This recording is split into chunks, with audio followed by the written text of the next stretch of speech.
Hey there, everybody. Welcome to our review of Killing Eve Season 4, Episode 7. This is officially the home stretch. There's only one episode left after this, and we can all sit here and pontificate as to how in the world they are going to wrap this show up.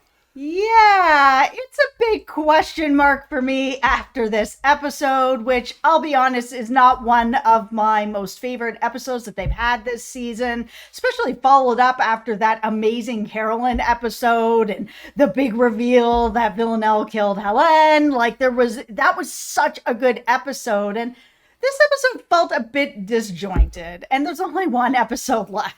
Yeah, it's like there were moments that I thought had so much potential, but I think everything together, it's a little bit garbled. It's sort of like listening to a remix of one of your favorite songs, and then like halfway through they start playing classical music over it, and you're just sort of like, what is going on? This is a cacophony. But before we get into all of this, hit that subscribe button. We will be here to talk all about the finale of Killing Eve, but also a number of other shows. This Is Us, The Blacklist, Better Call Saul is starting soon, and we are beyond excited and elated to get into that.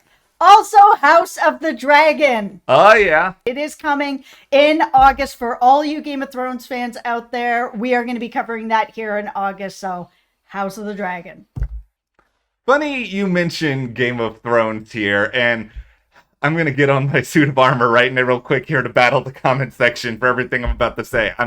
I apologize if you enjoyed this episode of Killing Eve, but this is getting a little Game of Thrones final season-y to me in that they have a very limited amount of time that they're trying to wrap up a hugely ambitious story, and a lot of the problem here is, much like Game of Thrones, Killing Eve came in with an incredible premise, a really interesting world, a lot of deep stuff, fascinating relationships, and they announced far in advance they were ending the show. And I think in doing that, they did it with confidence that they could tie everything together. But the problem is, there's no real space in this episode. There's no real opportunity to sort of comprehend what characters are doing. Like with Game of Thrones, there's a lot of controversial decisions that are being made here. And I don't have enough justification for a lot of them to make sense.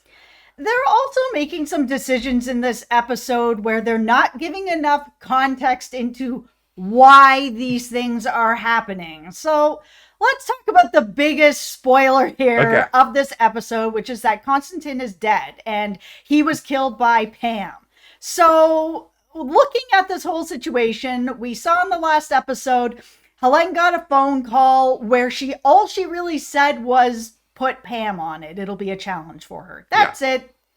Nothing else, no real context. But it was up against the phone call before, which seemingly was with Gunn, where Gunn was kind of like, I messed up, better luck next time. And Helen was like, yeah, no problem. Better luck next time. And was like, idiot. And then she got this phone call where she was to put Pam on it. And I was like, okay, maybe these calls are connected then, and she's putting Pam on killing Villanelle.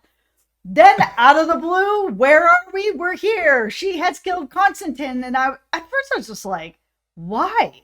Why does Helene want to kill the person that she needs to train Pam and to train more people? That it just didn't make sense, because a lot of the stuff that Konstantin has been doing behind her back, if she knew about it, we didn't know that she knew. That was never disclosed to us. We just didn't know. So I was kind of like, okay, the only connection that I can possibly make is that we saw Konstantin's daughter called him and was basically like, hey, you put me in the hospital, I am out of the hospital, and Helene's the person who got me out of the hospital, so I'm dedicated to them, not you, see you never. That maybe this is a situation where the daughter talked to Helene and was like, thanks for getting me out of the hospital. If I'm going to come and continue to work for you or start to work with you, I need my dad to not be part of this, so take care of it. But if that's the case, where was that? It's the best theory and idea that either one of us have come up with when it comes to all of this. But it is, the actress who played Helene was a series regular. There's no reason why you guys could not have filmed a scene with her. And that's Yeah. That's where I get really frustrated at the moment with sort of where we are in the show, is that I have this sort of fear that whether it's a writer or producer, somebody's going to come out after the fact and be like, oh, all the breadcrumbs were there if you paid attention closely enough. And then it's like, okay, so I am not doing a good enough job watching the show if I did not pick up on X, Y, or Z. It's like, it doesn't have to be that complicated. I don't think the main bulk of the Killing Eve viewership is here to try to piece together little Easter eggs. I think it's about the relationship between the characters and the mythology that we're getting, and it's just not there enough with Konstantin. And I wanted to love that scene of him dying because I thought the performances in a vacuum, they were really good. But it's sort of like once you leave that vacuum and then you look at the rest of the episode, then it's like, okay, how did we get here? Yeah, it feels like, and now I got put on my suit of armor here for the comments, that I'm watching a David Lynch film. Oh, no. Who is a creator, director that I do not like. And I do not watch anything from him because of exactly this, that a lot of his stuff is, I'm only making this for a very small portion of audience that, you know, is as clever as me to get every little tiny detail of things. I don't want to watch programs like that or movies like that. I want things that have an element of cleverness to it, but you can see where the thread is going. And there was a lot of that going on in this episode where it was like, where did this come from? The only thing I was thinking while I was watching it before you proposed your theory, which is much more likely to be correct than this, but the thing I just sort of kept coming back to is, okay, Helene clearly wanted to dismantle the 12 in some shape or form, and Konstantin's a big player, clearly, and the 12 is getting rid of him a way for her to somehow acquire more power, more influence within the organization. Though on the flip side, if this is what you want, you're gonna send Pam, who is just like a complete rookie, to go and do this? Well, the other thing is if she wants to be an even bigger player or the only player, then she's gonna need people to train her assassins, and she just killed that person for question mark? Who knows? And that's where it sort of comes into my second beef with this episode, which is about Helene. And so we saw that Eve kept Helene's phone, and she ended up getting this picture, this postcard of a bird. And this bird, it seemingly, from what Carolyn has figured out from Lars's diary, is that the 12 typically doesn't meet. They don't talk to each other. They don't have anything to really do with each other. But once in a while, they do all meet up. They get this bird, they all go to a place, and they all meet face to face. So I'm kind of sitting back then being like, okay, Helene has gotten this bird and this postcard. Yeah. So she is clearly invited to this meeting. And if it's only for the 12, she has to be part of the 12 in some way, shape, or form. Which means that she knows who everyone is because she's been to these meetings before. So since we've had this whole season where Helene doesn't know who Lars is, doesn't know who a lot of people are, and she's searching for who these people are, I'm like, okay, if she's getting this bird, is she getting the bird because she is already part of it, she has already been to these meetings, or is she getting this bird because she's been promoted because Lars is dead and they need to fill a seat, and now she's moved up and she's gotten the invitation? It is all way too confusing, and I am here to present a very stupid theory, so prepare yourselves accordingly for this. What if, hello, I am Tam now, which is Matt backwards. This is me wearing a different mustache. That is a mustache. That's a different mustache than the mustache you have on right now, which is no mustache. Exactly. Okay. I am wearing a disguise so that when I go to the 12 meetings, no one knows exactly who I'm. Okay, the real, I think, comparison here that makes more sense than whatever it is that I just did is like in the Batman universe, there's the Court of Owls who wear masks and have some sort of disguise themselves when they all meet up. But this is me just making stuff up off the top of my head. There is zero explanation, reasoning, insight into that happening. Yeah, I only can come up with two theories on this. One is your Court of Owls theory where everyone is wearing a bag over their head. Yeah. Or she wasn't part of the 12 and wasn't actually involved in these meetings. And because Lars is dead and he was part of the 12, she's been promoted. However, other people from the 12 have been killed off. We know this already. Yes. The guy with his, toes up his nose. So what is going on? It's just, there are already spaces that if she was to be promoted, it would have already happened many episodes ago. Okay, it's time to talk about Eve now in the latest chapter of what is going on here, because once again, in a vacuum, I loved the Eve karaoke scene, mostly just because I'm sitting here being like, good on you, Sandra Oh, for being game enough to go up there and sing Sia's Chandelier. Also, why did you have to pick one of the hardest songs of the last, 20 years to sing? Like, it's got these really, high notes. But in the midst of all of this, I enjoyed it. But then as soon as that scene was over, I immediately went back to why is she doing this again? Why is she allowing, Yusef to sort of give her, hey, it's all right, you can step away from all of this now. It's like, okay, Lars is gone. Helene, this isn't the end of your journey here, Eve. Why are you singing karaoke now?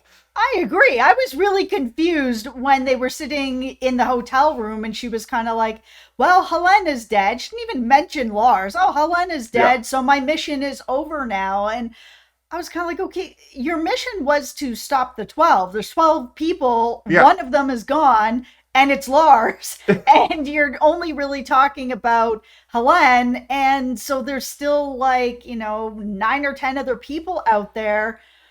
Why would your mission be over? This doesn't make any sense to me. You wanted to take down the whole 12. You didn't do that. You haven't even come close to doing that. So why are you karaokeing? I understand that the allure of karaoke can be very, very tempting. I say this as a man who has done karaoke twice in my life, and no one will ever hear any more about it. But he's also played lots of rock bands, so I've heard a lot.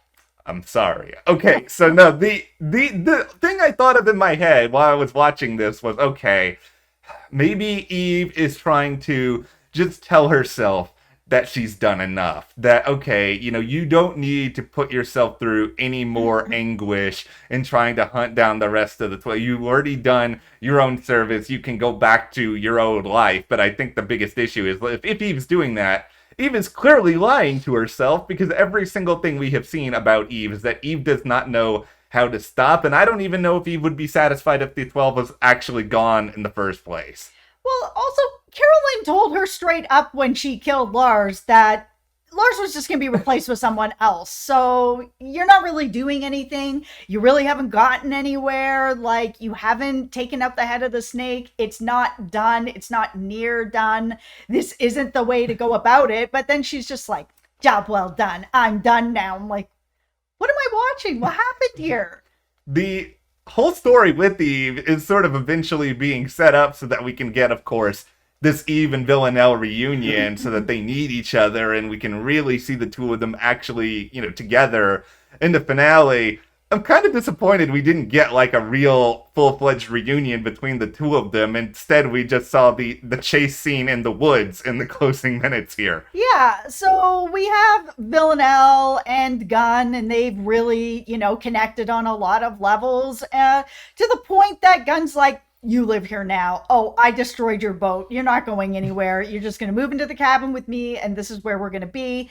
And Villanelle does ask her, so then what's the deal with the 12? Because I'm against the 12. And Gunn's like, well, the 12 afford me this lifestyle. And, I'm fine to kill who I need to kill because I get this lifestyle, my own island where I can hunt when I want and I can do what I want and I get this freedom.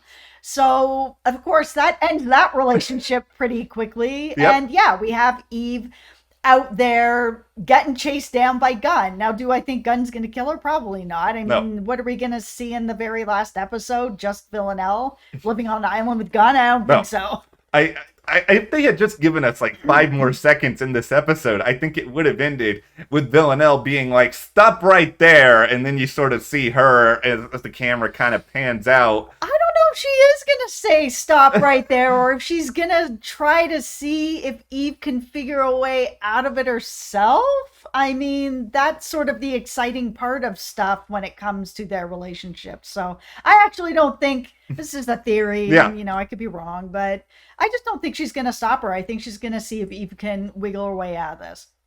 If you guys had just given us these 5 seconds, we would know one way or the other. But it's just, so much of the show, the appeal is about the Eve and Villanelle relationship. And it does feel a little bit like, okay, there's been so much buildup from people who want to see these two characters together in some shape or form. Yes. And after all of that, you're basically saying, okay, this series finale, we will give you guys this, but we're not going to give you guys this in the episodes leading up to the series finale, where even after Villanelle got shot by an arrow, Eve still wasn't really spending that much time with her.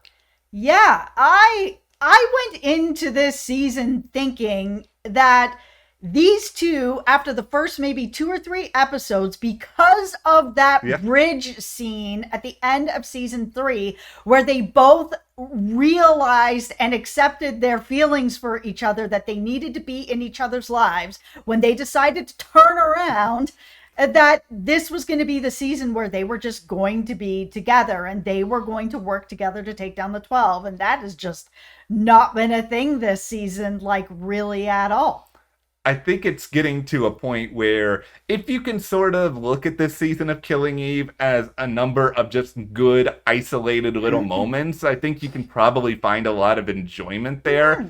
But I think the sum is not as strong as the individual parts where, these really iconic moments, Konstantin dying, what happens to Helene, like the moments we've seen Eve and Villanelle together, like those can all be special, but if there's not something that's cohesive backing all of them up, and if we don't get a satisfying ending to all of this, it's just going to feel a lot like, well, should we have just stopped after the first couple of seasons and had those really, really good memories? I think it's hard because this show is so good in so many ways that it's like, this season has so far been my least favorite season. And I think part of it is just my own fault because I went into this with really high expectations. And I'm not going to say that it didn't deliver on some stuff. All that stuff with Carolyn and the past and a little bit about how the 12 got together. Even in this episode with Konstantin and his dying, wishes to give this letter to Carolyn and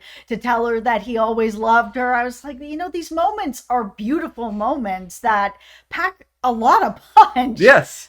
But then there's just, the show is becoming this season too clever for its own good, where there's a lot of audience members, not just us, we've seen it in the comments and we've seen it online, of people who are like, I don't really get what's going on. What is the motivation? Yeah. There's not enough in there. And this is where I'm kind of like, this season needed like another 2 or 3 episodes if this is where it was going to go. Because if the whole point is to take down the 12, it's not happening in one episode. What are they're going to go to the bird meeting and just blow up the building? Like, how is this supposed to end?